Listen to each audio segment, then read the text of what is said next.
Assalamualaikum warahmatullahi wabarakatuh. Bertemu kembali dengan saya Dr. Sofi. Sobat sehat, ini adalah video saya yang ke-392. Video ini akan menjelaskan tentang format profil indikator. Yang ini sangat berhubungan dengan indikator nasional mutu yang sudah kita bahas pada video-video sebelumnya. Semua ini merupakan bagian dari transformasi pembangunan kesehatan. Apa sih format profil indikator itu? Dan bagaimana? Yuk kita bahas.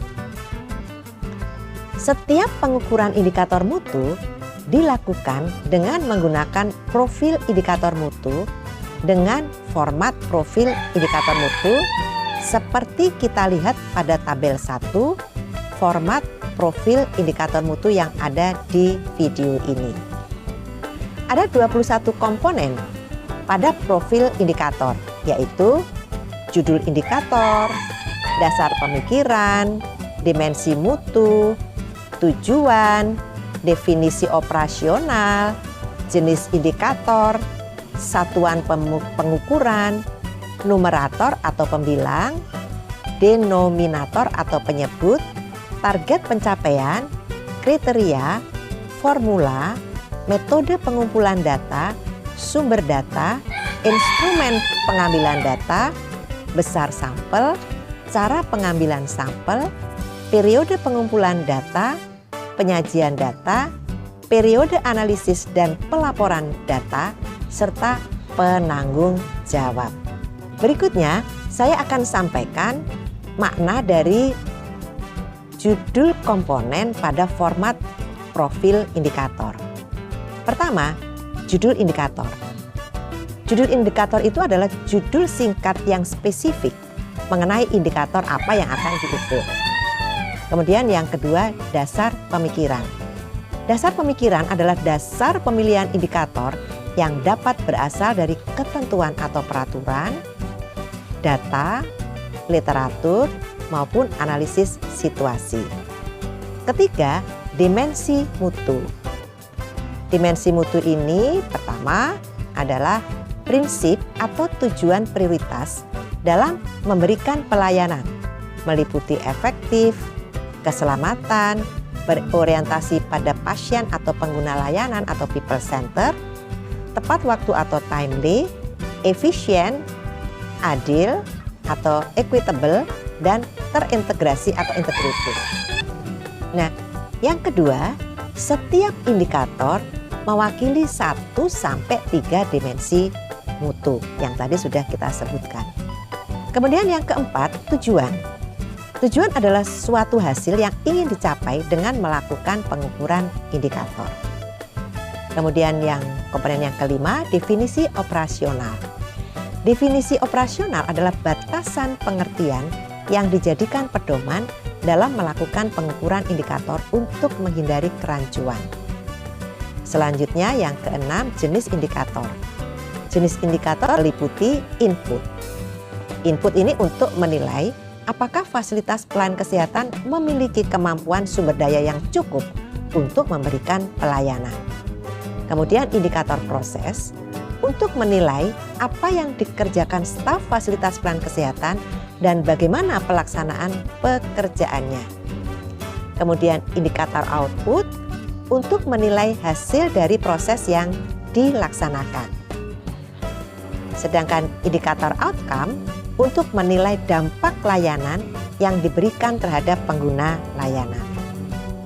Selanjutnya yang komponen yang ketujuh adalah satuan pengukuran. Satuan pengukuran adalah standar atau dasar ukuran yang digunakan, antara lain jumlah, persentase, dan satuan waktu. Kemudian yang kedelapan, numerator atau pembilang. Numerator adalah jumlah subjek atau kondisi yang ingin diukur dalam populasi atau sampel yang memiliki karakteristik tertentu. 9, denominator atau penyebut, yaitu semua peluang yang ingin diukur dalam populasi atau sampel. Ke-10, target pencapaian. Target pencapaian adalah sasaran yang telah ditetapkan untuk dicapai. 11, kriteria. meliputi kriteria inklusi, yaitu karakteristik subjek yang memenuhi kriteria yang telah ditentukan. Kemudian kriteria eksklusi adalah batasan yang mengakibatkan subjek tidak dapat diikutkan dalam pengukuran.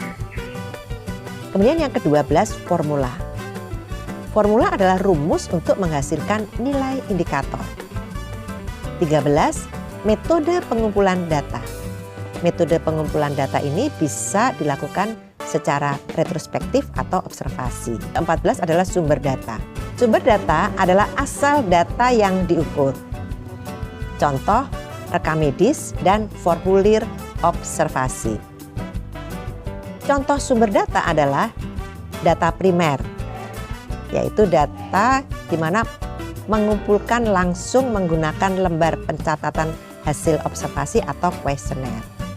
Kemudian sumber data sekunder yaitu dari rekam medis, buku catatan komplain, itu adalah contoh-contohnya.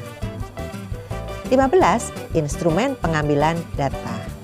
Instrumen pengambilan data adalah alat atau tools atau formulir yang digunakan untuk mengumpulkan data.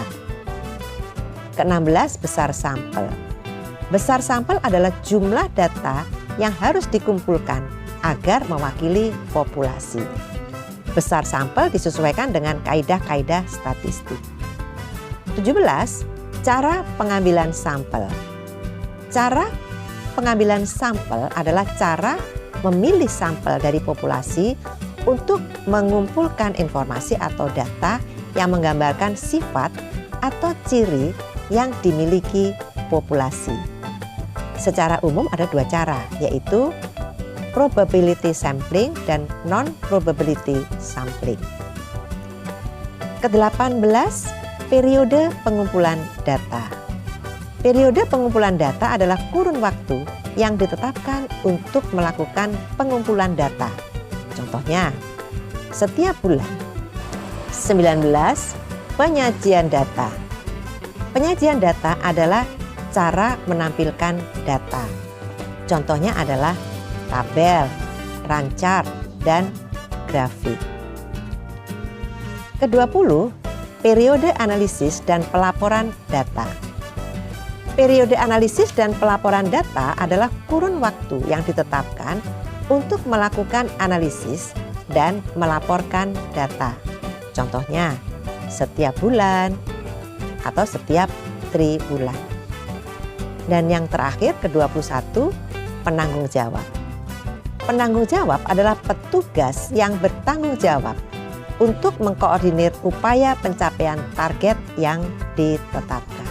Nah, Sobat Sehat, ke-21 yang saya jelaskan ini semuanya ada di format profil indikator yang tadi kita sudah bisa lihat di layar. Demikianlah Sobat Sehat, kita telah membahas tentang format profil indikator di video 392.